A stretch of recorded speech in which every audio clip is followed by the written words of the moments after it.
Supreme court emperor के last episode में हमने देखा था कि फर्स्ट मैडम अपने पिता के नाम से मोइन को डराने की कोशिश करती है, लेकिन मोइन सीधा उस पर थप्पड़ जड़ देता है। आगे एपिसोड की स्टार्टिंग में हम देखते हैं कि वो कहती है कि मोइन तुमने मुझे मारने की हिम्मत भी कैसे की। तभी मोइन कहता है मैं तुम्हें पनिश नहीं करूंगा, मैं तुम्हारे बदले तुम्हारे बेटे मो जिंगमिंग की पनिश करूंगा और मैं उसकी एक बाजू तोड़ दूंगा। तभी फर्स्ट मैडम कहती मोइन तुम्हारी हिम्मत कैसे हुई। मोइन कहता है मैं फैमिली का यंग पैट्रियट हूँ और मुझे अपने डिसीजन लेने का हक है, वरना यंग पैट्रियट के टाइटल का क्या मतलब। तभी मोइन लिन शैन्यू से कहता है इसकी एक हाथ तोड़ दो। तभी लिन शैन्यू कहता है जी। तभी लिन शैन्यू उसकी एक बाजू तोड़ देता है। तभी फर्स्ट मैडम कहती है मोइन मैं ये सीधा रिपोर्ट करूंगी पैट्रियट से। मोइन कहता है ये सब तुम पे है। सेकंड मैडम आपके पास 2 बच्चे हैं, एक को चुनिए। तभी मू शिनटियन डरते हुए कहते हैं मॉम। तभी वो कहती है सेकंड मैडम अगर तुम यूजलेस बेस नहीं होते या तुमने अपने ब्रदर का सिर्फ आधा ही किया होता तो तुम यहाँ पे यंग पैट्रियट होते फैमिली के। तभी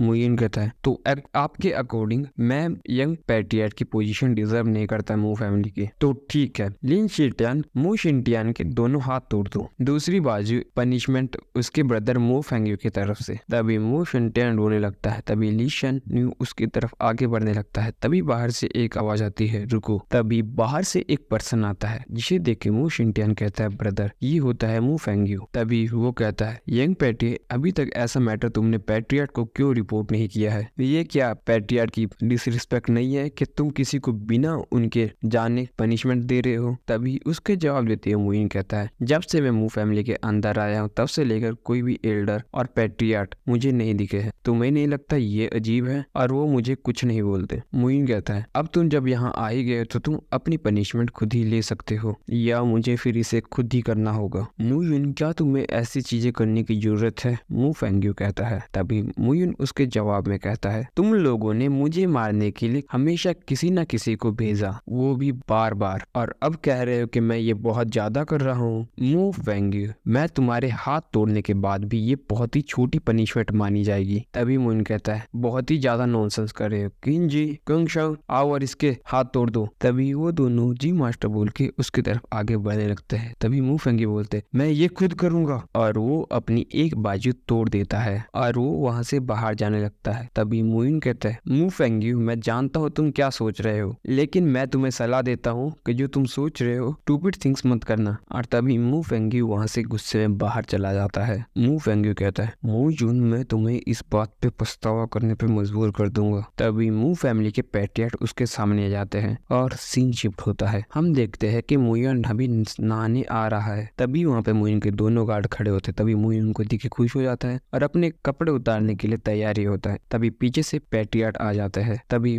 मोइन उन दोनों गार्ड्स को अपनी बाहर भेज देता है। तभी मोइन नहाने के लिए बाथटब में बैठ जाता है और कहता है फादर आप गलत समय पे आए हो। तभी पैट्रियट कहता है तुम इतने रिलैक्स कैसे हो सकते हो, अभी फर्स्ट मैडम और सेकंड मैडम मेरे पास आए थे, उन्होंने घंटों मेरे रूम के बाहर मेरा इंतजार किया, मुझे फर्क नहीं पड़ता। मोइन कहता है पैट्रियट कहता है आज के बखेड़े के लिए मैं तुम्हें ब्लेम नहीं करता, लेकिन तुमने एक मिस्टेक कर दी। तभी मोइन कहता है कौन सी मिस्टेक। तभी पैट्रियट कहता है तुमने जैन चेंगयू को एकेडमी में वापस जाने दिया, लेकिन अगर कोई भी तुमसे प्रॉब्लम करने की कोशिश करेगा तो वो इस एम्बेरसमेंट को कभी भूल भी नहीं पाएगा। तुमने जैंग चेंगियन को ह्यूमिलेट किया और वो इस चीज का बदला जरूर लेगा, तो उससे बढ़िया तुम उसे मार दो। और ऐसी प्रॉब्लम्स हो प्लीज ऐसा मत बनाया करो कि मुझे हैंडल करना पड़े, क्या तुम समझ गए। तभी मोइन कहता है जी। पैट्रियट वहां से जाने लगते हैं। तभी मोइन सोचता है लगता है मैं अभी भी बहुत ज्यादा सॉफ्ट हार्टेड हूँ। और ये एपिसोड यहीं पे खत्म हो जाता है। बाकी सब्सक्राइब कर दो भाई, सब्सक्राइब नहीं कर रहे बिल्कुल फ्री है, कसम से फ्री है भाई।